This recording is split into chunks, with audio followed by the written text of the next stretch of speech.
Gatete Njoroge, runinga ya Citizen. Familia kadhaa katika eneo la Public Works mjini Garissa zinakesha nje kwenye baridi baada ya nyumba zao kubomolewa na serikali usiku ili kutoa nafasi ya ujenzi wa nyumba za bei nafuu. Ubomoaji huo ulitekelezwa chini ya ulinzi mkali wa maafisa wa usalama baada ya muda wa ilani iliyokuwa imetolewa na serikali kuisha.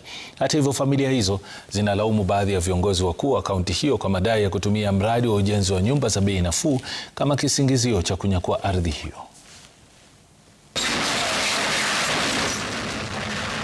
Tunateswa, sisi sio wa Kenya, sisi tunakaa hata kama wanyama, ni afadhali wanyama. Mbona tunateswa hivi, tunafanywa hivi? Tunaraukiwa saa 11 asubuhi na watoto tunakuja tunawekea tinga kwa manyumba.